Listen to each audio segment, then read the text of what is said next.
Walang iwanan, tawagin na natin Senador Ronald Bato de la Rosa.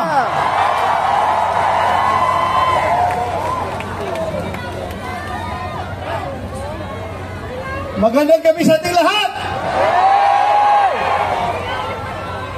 Sa totoo lang, ako'y nahihiyang magsabi sa inyo o inganyuhin kayo na magsabi na bring him home. Dahil in the first place, hindi natin siya napigilan na dalhin doon sa ICC. Ako talaga ay masama ang loob ko. Mahiya ako sabihin kayo na bring him home. Na in the first place, hindi ko naman talaga siya napigilan na ibiyahe doon sa ICC. Kaya napakasama ang loob ko po. Nung nangyari yun, hindi ko alam kung anong naramdaman ko. Para bang ganito na tayo ngayon, ka-helpless. Sarili nating pulis ang magdadala ng ating dating presidente, piliting isakay sa aeroplano para ibiyahe doon sa The Hague, Netherlands. On what basis? On what basis?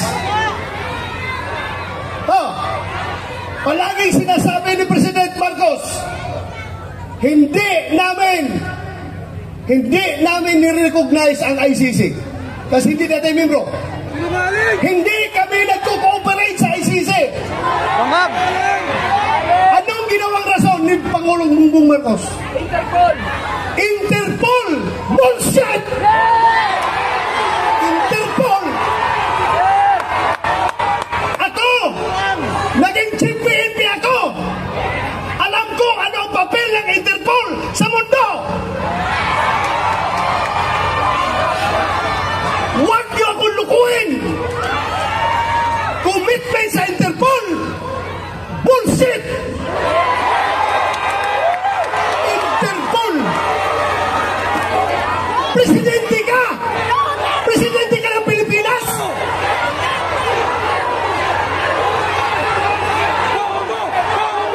Presidente ka ng Pilipinas! Bangag eh, bangag! Presidente ka ng Pilipinas! Magpapreserve ka sa Interpol? Ha? Pero ang lumalabas, mas gigil na gigil, mas atat na atat sila kaysa Interpol, kaysa ICC. Atat na atat sila na ibiyahe si Pangulong Duterte. Bakit? Di ba katungkulan na ating gobyerno ayon sa ating konstitusyon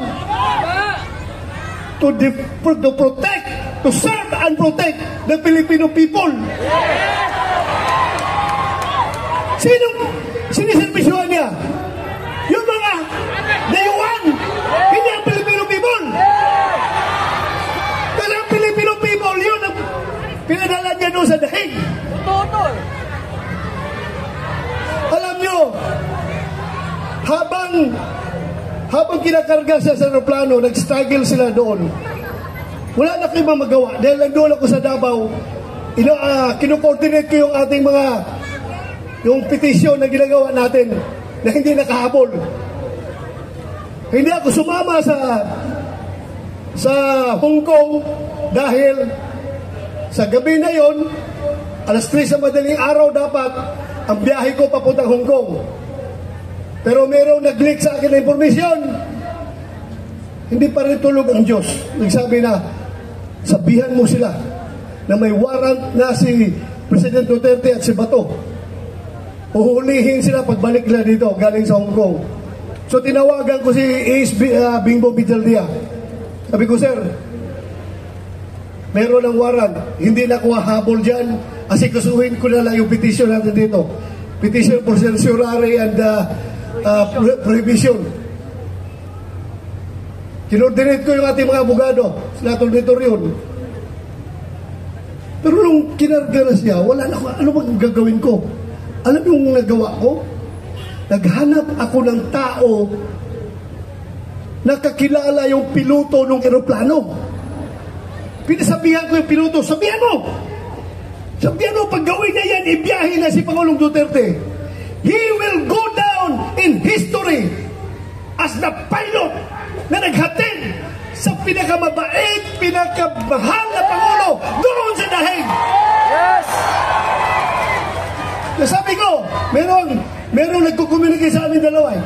Sabihan mo, pagdalahin niya si Pangulong Duterte doon, mananagot siya sa taong bayan. Yes! Mananagot siya. Yes!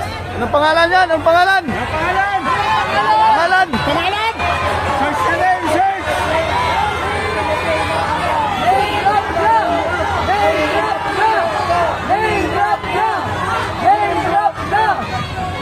Alam niyo, ang nakakasama ng loob ko. Alam mo yung isang barangay kapitan? Sa barangay kapitan, maliit na barangay. Kausapin mo, Kap, anong tingin mo dito? Tama ba ito? Hindi. Sabi ng kapitan sa'yo, Sir, ikaw naman, sir. Pareho tayong lalaki. Hindi pwede yan, sir. Hindi talaga. So may isang salita. Pero may nakausap ako isang presidente. Ay, ako! 2 bisis ha. Unang bisis. Doon sa Bukidnon. Kasi noong 2022 election, kung hindi si Inday Sara makasama sa kanilang rally, kasi mayroong ibang commitment, ako ang nagpo-proxy kay Inday Sara. Kasama kami na sa stage. Siyang kandidato ng presidente, ako ang nag-represent kay Inday Sara. Nag-uusap kami doon sa Bukidnon. Alam mo, sabi sa akin, hindi siya papayag na makialam ang ICC sa ating bansa. Hindi pa siya presidente noon. Hindi ba presidente? Pangalawang beses, presidente na siya. Doon sa Malacanang, inibitahan niya kami. Tinanong ko siya, ano ba itong stand nyo, Mr. President? Pabago-bago. Iba yung sinasabi mo, tapos yung mga tao mo, iba ang sinasabi. Ano ba talaga? Mabuti yung lalaki sa lalaki, sir. Sabi ko, lalaki sa lalaki, sir. Prangkahin mo ako. Para I know what to do. Please, prangkahin mo ako. Sabi na sa akin, alam mo ba to?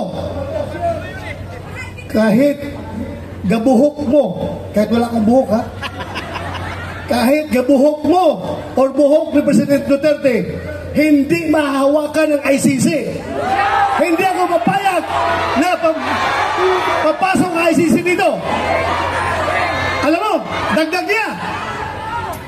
Kasi, kung papayagan ko yan, alam nyo, kung papayagan ko yan, after ninyo, mga Duterte, ikaw, after sa investigasyon ninyo, baka kami na naman ang isusunod ng ICC. Tama! So, naniwala ako. Pero bakit ngayon, yung nagkahiwalay ang UNITIM, bakit biglang nagbago? Bakit biglang nagbago? Halata na itong lahat, ang ugat nitong lahat, ay kasakiman sa poder ng gobyerno. Yes! Ayaw nila na papalit si Vice President Inday Sara sa 2028 para maging presidente. Sinimulan nila yan sa People's Initiative. Doon nagsimula. Nagka-litsin-litsin ang Pilipinas. Ngayon, anong nangyari? Saan pupunta ang Pilipinas nito? Mga ano, dami na. Wala. We're very much divided. Mabuti sana kung ang division ay 50-50. Hindi ako statistician, pero alam ko, ang division ay nasa 80-20. 80 tayo, 20 lang sila. Pero yung 20 na yan, sila may hawak ng poder ng gobyerno, kaya tayong 80, kaya tayong majority, tahimik lang ang mga tao dahil nagtitimpi lang ang mga tao. Yes! Nagtitimpi lang ang mga tao. Anywhere I go, Luzon, Visayas, Mindanao, magsabi lang tao sa akin, Sir, sabihan mo yung kasama mo sa Team Suka. Sige lang, sir, tiis lang kayo. Basta kami, sir, alam namin what to do. Alam namin, sir. Basta kami, makita na lang natin sa balota kapag kami bumuto. Magugulat na lang kayo kung anong magiging resulta. Doktorin nila, doktorin! Ako naman naniniwala. Dahil hindi man ako nakiusap sa kanila. Hindi ako nakiusap sa kanila. Sila kusang loob na lumapit sa akin. Alam nyo, ang nakakasama pa, ha? Ako, kilala ko at nakasama ko si Pangulong Duterte almost 40 years. 39 years, more than 39 years, magpo 40 years na kami magkakilala. 1986, pag-graduate ko sa PMA, pagdating ko sa Davao, Vice Mayor pa siya noon. Kami parehong lalaki, puro action man. Pagdating sa gira doon sa NPA sa Davao Region, ako palagi ang nangunguna sa gira. Ako palagi ang nangunguna. Siya naman ay piskal pa noon, naging Vice Mayor nung in-appoint ni President Cory Aquino. Gusto niyang, pareho kami, parang talagang gusto ng adventure, gusto ng action. Kaya every time meron ako enkwentro, pupunta siya doon, makibalita o ano nangyari. Ay, ito sir, ito. So doon kami nag-start nakakilala. Noong kinasal ako 1989, siya ang kinuha naming ninong. At from there on, doon na. Nagsimula ang aming samahan. Pero ako, ipagmayabang ko talaga sa inyo. Yung tao na yan, for 40 years, nakilala ko siya at nagkakasama kami. Ako bilang pulis at siya bilang mayor ng Davao City. Kahit isang utos na para sa pansarili, pang-personal at pang-politikal na utos, walang binigay sa akin yan si Pangulong Duterte. Ganon po siya, katino na tao.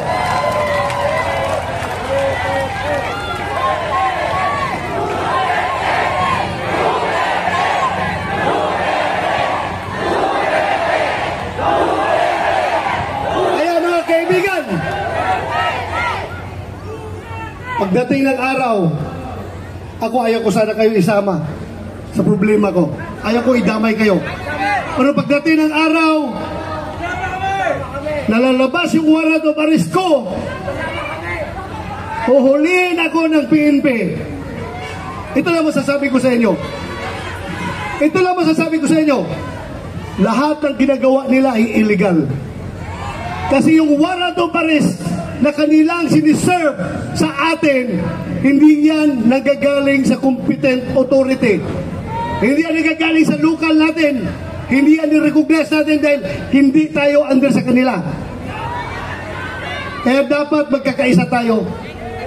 Hindi ko kayo dinadamay ha, pero pinapaalam ko lang sa inyo. Any time of the day, baka ngayon, pagbaba ko sa entablado, nandyan na, nakabang na sila, arestuhin na ako. Bahala kayo, sige.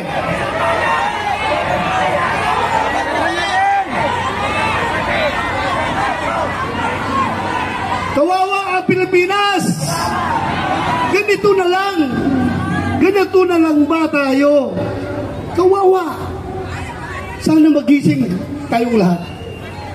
Pero ako, don't get me wrong. Ako po'y nakikiusap sa inyo na kahit kayo'y galit na. Kahit kayo'y nagigigilan ng gusto dyan. Dahil sa inustisya na ginagawa nila, ako pa rin na nakikiusap sa inyo. I am appealing for your sobriety. Sana kalma lang tayo. Huwag tayo gumawa ng dahas. Dahil pagdating sa dahas, bibigyan natin sila ng rason na mag-declare ng martial law. Diba? Huwag niyong gawin yan. Huwag niyong gawin. Huwag kayong gumawa ng dahas. Huwag natin sila bigyan ng rason para magdeklara ng martial law. Kailangan tayong lahat ay kalma lamang. Pero sulit, nagkaisa at gustong-gusto na ibalik si Pangulong Duterte dito. Bring him home!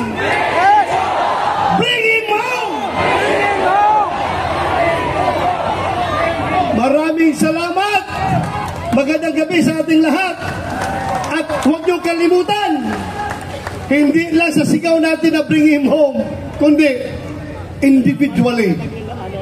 Magdasal tayo sa Pong May Kapal na sana yung sitwasyon ni Pangulong Duterte doon ay kayang-kaya niya malusutan yon at sana magtatagumpay siya sa kanyang laban.